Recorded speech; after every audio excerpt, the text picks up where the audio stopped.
All right. Hello, everyone, and welcome back. For the next Fireside Chat webcast, we welcome Shuttle Pharma, who trades under the ticker SHPH on the NASDAQ. And joining us today from the company is their Chief Executive Officer, Dr. Anatoly Drachilo. Dr. Drachilo, welcome. Thank you very much, Robert, and I'm glad to be here again. Fantastic. Start off, talk about how you're leveraging your proprietary technology to develop novel therapies that are, really designed to increase cancer cure rates, prolong patient survival, improve quality of life, and to start, you have both therapeutics and a diagnostic segment, and maybe we'll get into diagnostics second. So, let's start on the therapeutic side first.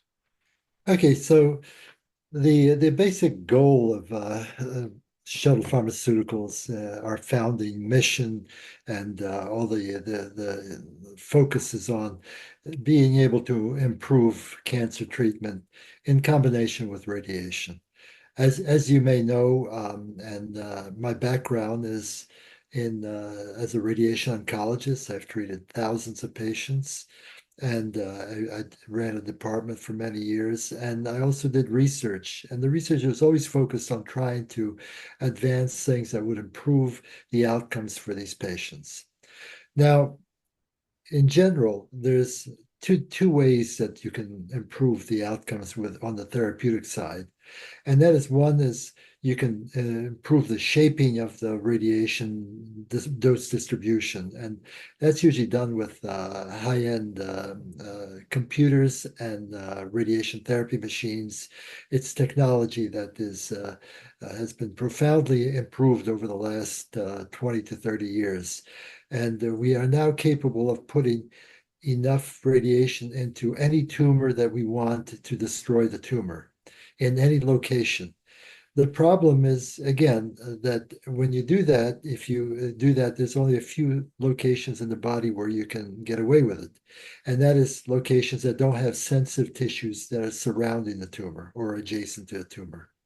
And that is the basic problem underlying radiation therapy. And the goal for improving would target the underlying tissues, the connective tissues, the normal tissues such as brain tissue, lung tissue, cardiac tissue that you wish to spare. You can give these tissues a certain level of dose, but it's usually about half to maybe three-quarters of the total that you need in some cases in order to get a therapeutic dose in to cure a patient. So that is our basic underlying goal. Now you can improve this by using drugs that sensitize the cancers.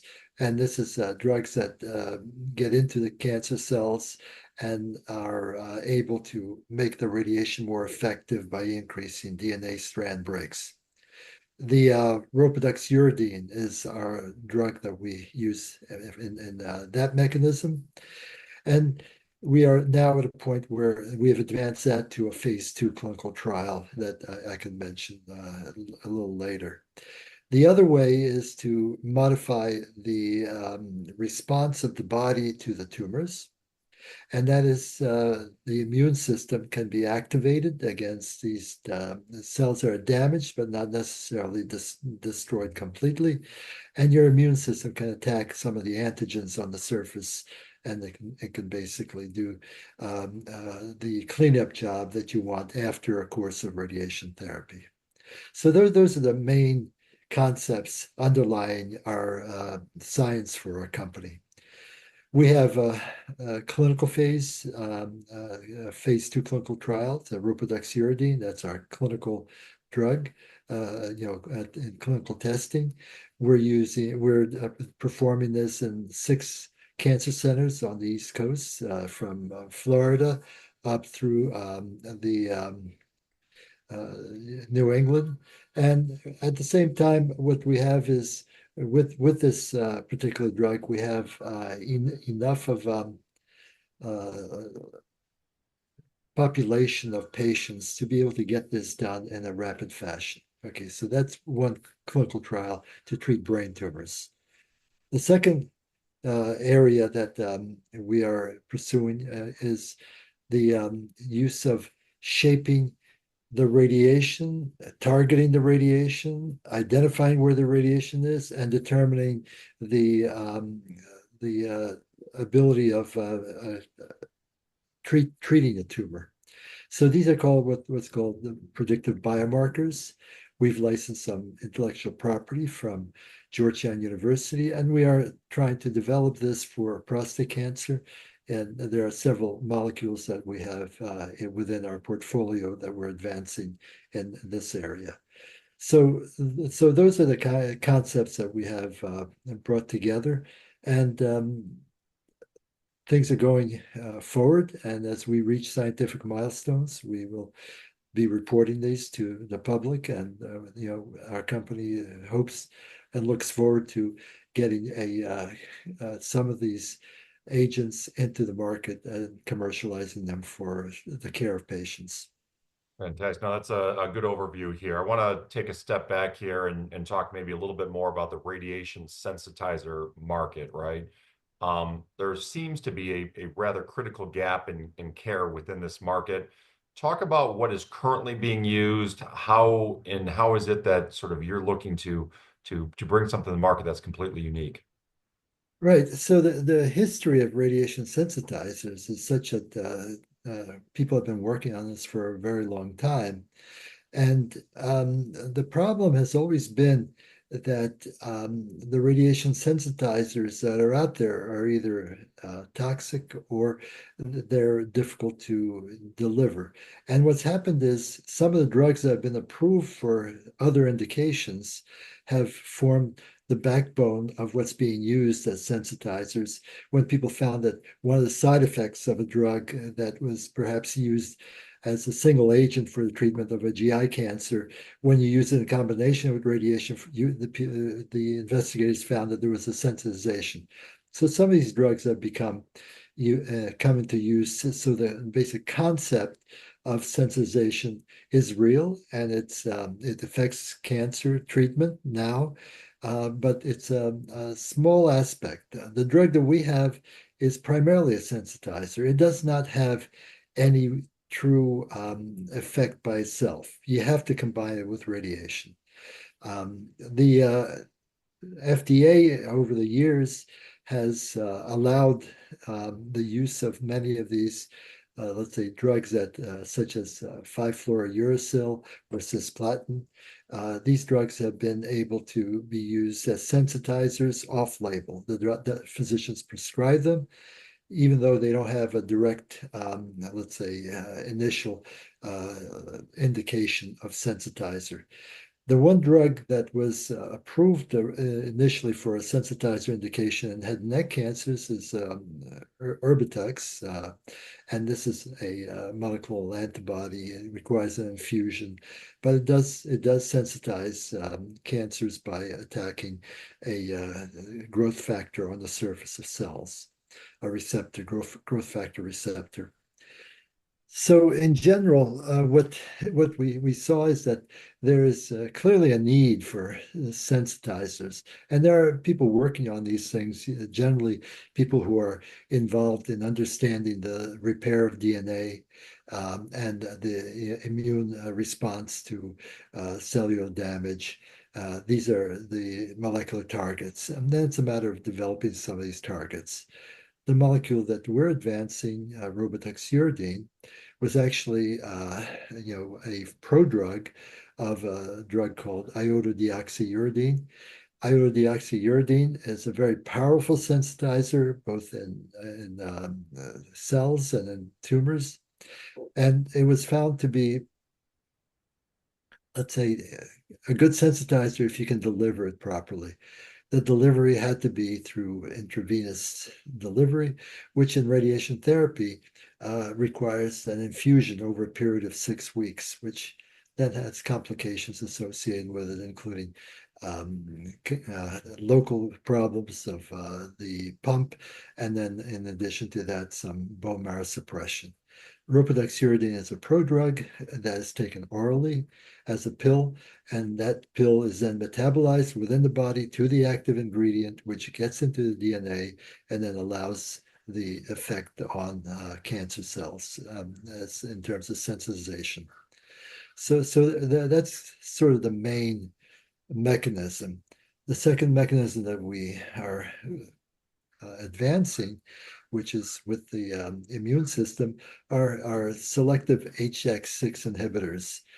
HDACs are the term for histone deacetylases, which are enzymes that metabolize and interact and work with certain other molecules to affect certain expression of certain genes. So the HX6 is particularly involved with the immune system. And what we have found in preclinical studies that our molecule drug SP225 is able to prolong the let's say the ability of the immune system to attack the damaged cancer cells, and it can prolong for as long as you're treating with this drug. So by prolonging the attack part, we then delay the so-called healing part, which actually promotes the healing of both normal tissues and cancer cells, so that we are able to kind of change that balance in favor of destroying more cancer cells by using the drug. And that's something that we've tested in animals, and we're looking to advance it toward IND enabling and to in the near future to get to a phase 1 clinical trial in combination with radiation. This particular drug would be given after radiation is completed. The ropidoxuridine has to be given at the same time the radiation is given. So there are two drugs, they would be complementary to each other if we were to be fortunate to see both of them succeed in their clinical trials. All right, that's great. I want to come back to the phase 2 trial that's ongoing right now for ropidoxuridine. Talk about sort of trial design, objectives. You mentioned 6 cancer centers on the East Coast here, and some of the kind of the upcoming milestones you're looking for. Right. So the clinical trial is fairly straightforward. We've identified the most aggressive tumor is a brain tumor called glioblastoma, and we identified the subset of those tumors, which are called methylation negative IDH wild type. So these are tumors. They constitute about half the tumors that are out there diagnosed in the U.S. There's about 20,000 plus patients diagnosed with brain tumors each year. The half that we're identifying has no treatment for it outside of radiation. So we thought this would be an ideal place. It's a very aggressive tumor, and the idea is to see if we can prolong the survival of these patients. And that would be an indicator of efficacy, which would then be, let's say, an indication for clinicians to test it in many other areas as a sensitizer. So the trial was set up to look at the survival of these patients at 1 year. The expected survival is less than 50%. And what we're looking for is to improve that to 75% or more. And if we can do that, then we would have the indication to be able to advance it to the next level.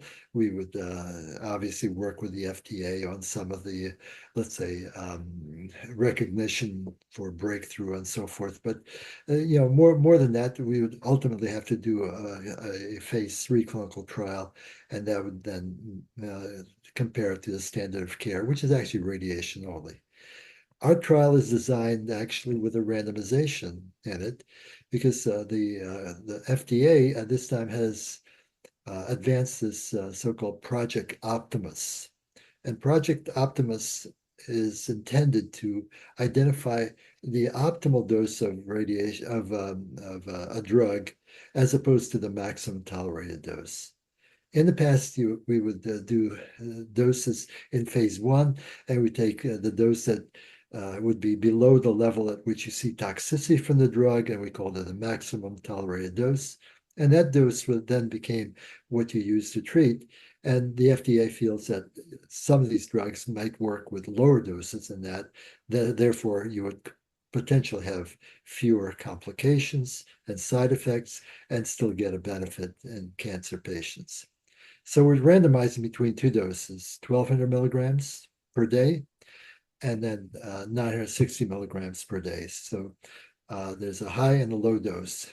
And then we'll compare in terms of, we'll look at the survival of these patients and the side effects. If all the side effects are comparable and let's say the efficacy is comparable, then we would pursue that with additional, let's say, patients to get to our statistically significant number, and we would take the optimal dose that we choose, and it would most likely be the higher dose. But you can't tell until you see what the randomization shows.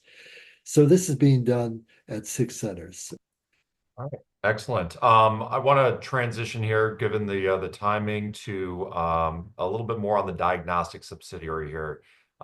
You mentioned a little bit earlier developing pretreatment, diagnostic blood tests for prostate cancers.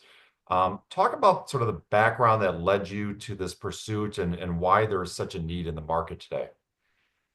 Well, the patients go through a large, let's say, dose of radiation. They're treated to a high dose of radiation, which do have side effects.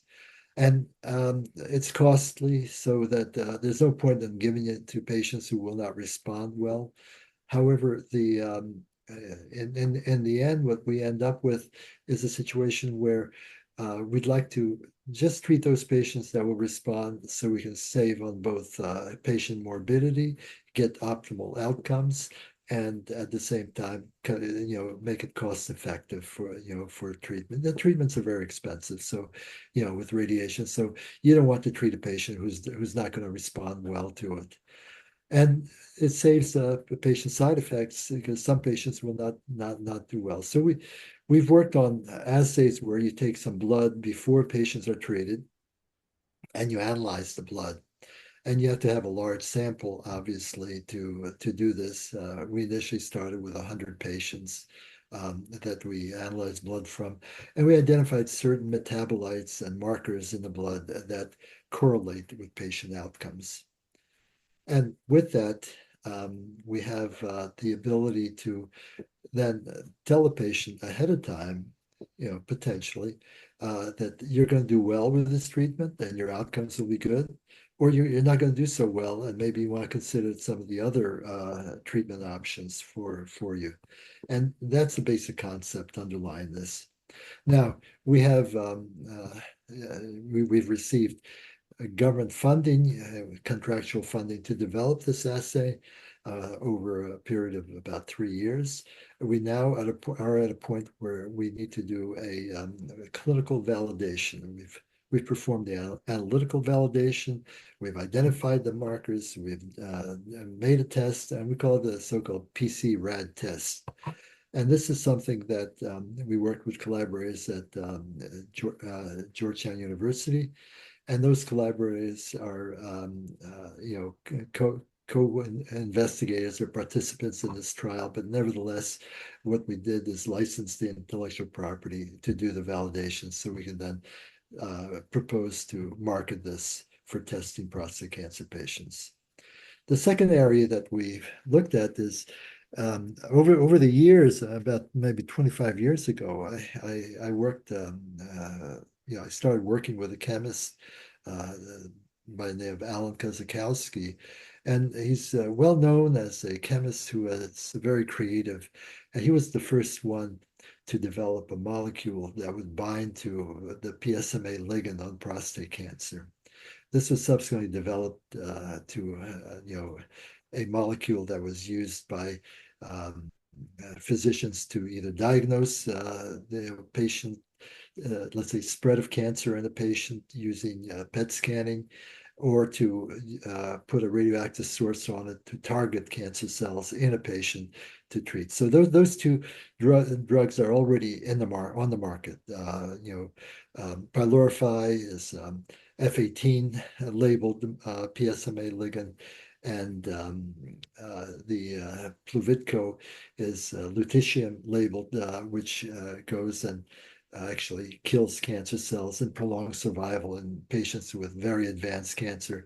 Prostate cancer prolonged survival by about a year, looking at some of their data.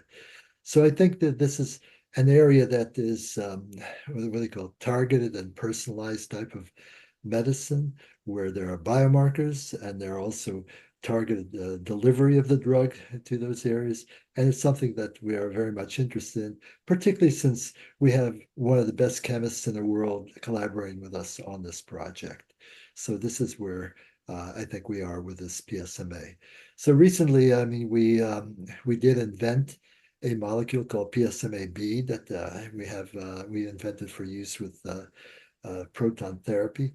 However, that molecule does, go to prostate cancer tumors, and we're looking to validate it and determine this with a mouse model. And we've collaborated recently with investigators at the University of California in San Francisco. They will be working on this with us over the next year to advance this particular molecule. So those two intellectual properties, the predictive biomarker on blood, looking at testing components of blood, and the PSMA ligand, PSMA-B ligand, as we call it, both of those are intended for diagnostics division initially. We have formed the Shuttle Diagnostics Corporation under the umbrella of SHPH, which is a holding company. And basically, that will be advanced further within that concept. All right, fantastic. As we look to wrap things up here, again, 2024 saw a number of milestones. Most notably was clearly the initiation of the phase 2 clinical trial, as well as the formation of the diagnostic subsidiary you just mentioned there. Talk about what some of the key milestones are for 2025. Well, we need to meet scientific milestones, and the scientific milestones are all underway. We're working toward these milestones. I think we have, let's say, it's hard to predict some of these things in terms of timing, but certainly the clinical trial, we've already enrolled 20% of the patients we need in the clinical trial, and we're looking to possibly by the end of this year to have the majority of the patients enrolled. We'd also then would like to do some of the preclinical work that would be with the HDAC inhibitors. We'll be looking for collaborators. We've identified a collaborator for our HDAC6 work at Georgetown University to do some additional animal work. And we have a contract with Georgetown. And then also we have the SP1-303, which has a strong effect against estrogen receptor positive breast cancer cells, and we'd like to work with someone who will be testing that in animals. But both of those are, along the pathway to getting to IND enabling and to do a phase 1 clinical trial. And then the third area, the diagnostics. I mean, as I mentioned, we have a clinical trial that we've designed, and we will be performing that clinical trial as soon as we identify the clinical participants, which does take some time and does take some effort, but we've identified people that we can work with on this, and those they will do the blood tests on patients getting radiation therapy and do the clinical monitoring, and then also the preclinical work in animals for our PSMA ligand.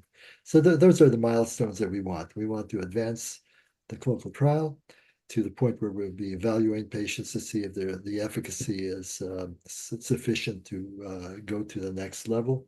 We'd like to advance the HDAC inhibitors through all the preclinical work and to get to clinical trial for at least one of those molecules. And then finally, the diagnostic work that I described, which is one is clinical, one is preclinical. Fantastic. Well, a lot I look forward to here going forward. We'll leave it there. Dr. Trillo, thank you so much as always for your participation in the event here. And thank you to everyone for watching. As always, if you have any questions, or would like to schedule a meeting with the management team here, please send me an email. That's Blum, BLUM, at lythampartners.com. Again, it's been a wonderful day here at the conference. We thank everyone for their participation. Dr. Chillo, thank you once again. Thank you.